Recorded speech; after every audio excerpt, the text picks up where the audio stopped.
It always fascinates me how I think I have a new topic to share for practice, and I begin digging into it for preparation for Sangha, only to learn how much it relates to others I've shared before. I'm constantly amused as I see how the edges of all these teachings rub so lovingly against each other. The teachings are like helpful Sangha members holding hands and sharing their wisdom as a way to grow the community. This one takes us a little more deeply into one of my shares previously about beginner's mind. And it reminds us of the soothing nature of non-attachment. I'm always doing a lot of learning, reading, and reflecting in my personal life. As of late, it's been even more so through counseling and the recommended books and exercises given to me by my therapist in an effort to find new ways to navigate reoccurring conflict. This has involved deep looking into myself to find ways I'm responsible for my own suffering and how I'm contributing to the conflict that's taking place. In my journey, as I wade through different teachings, I'm often made aware of how many modalities in psychology and the plethora of spiritual schools of thought have been beautifully overlapping concepts with our Buddhist teachings.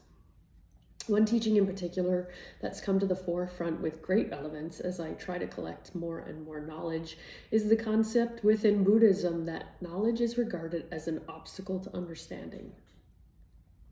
In Thich Nhat Hanh's book, Being Peace, he compares knowledge to a block of ice that obstructs water from flowing.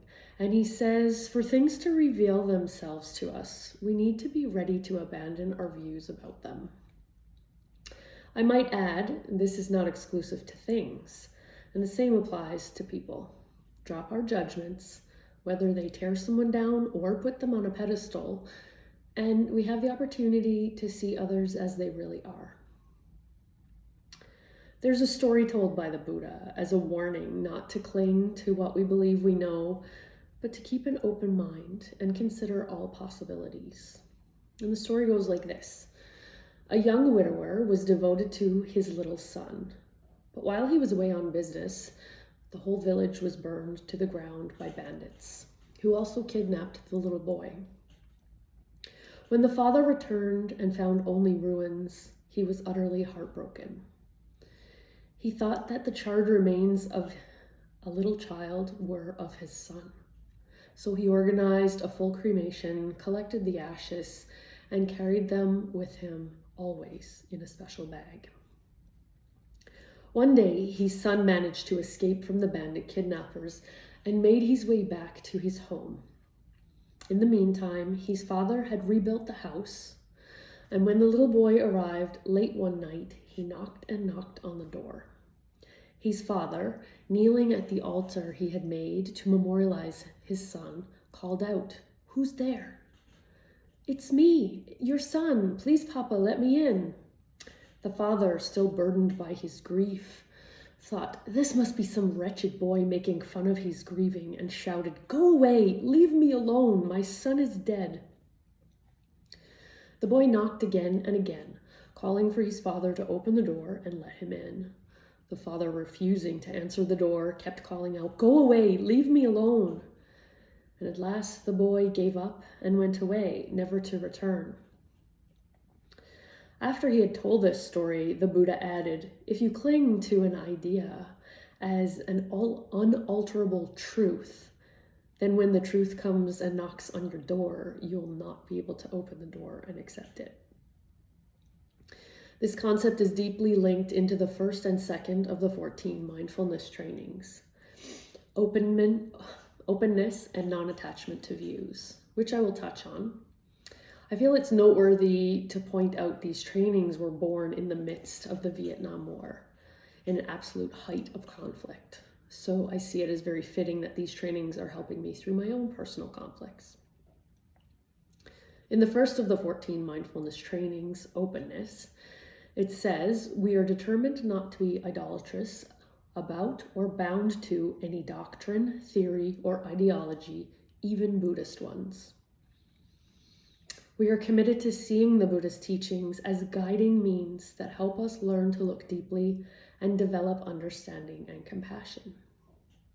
In Thich Nhat Hanh's book, Interbeing, he provides commentary for each of the 14 mindfulness trainings. In regards to the first training, openness, he reminds us that the Buddha intended for his teachings to be a guide, a raft to cross the river, the hand pointing to the moon. The Buddha would remind us that even his very own teachings should not be held too tightly.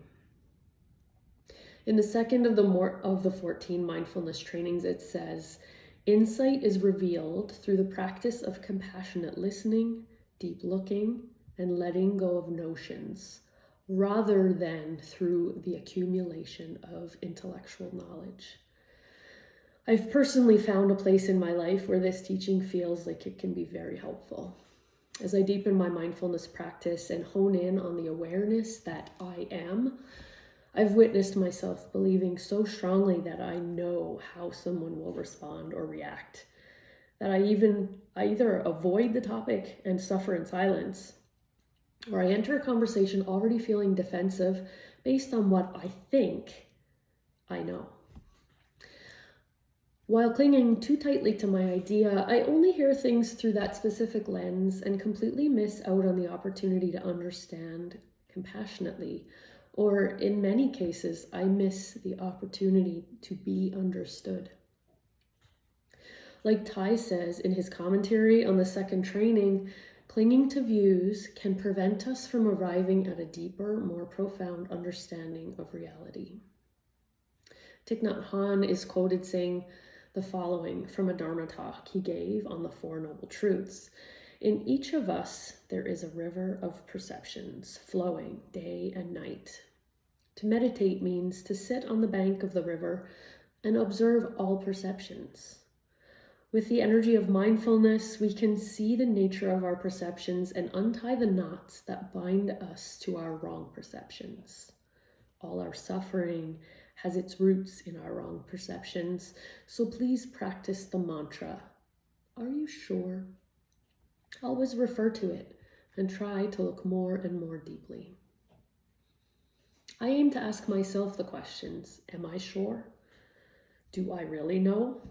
And what views can I let go of to help me understand my loved ones in a deeper way? I invite you all to reflect on these questions as well.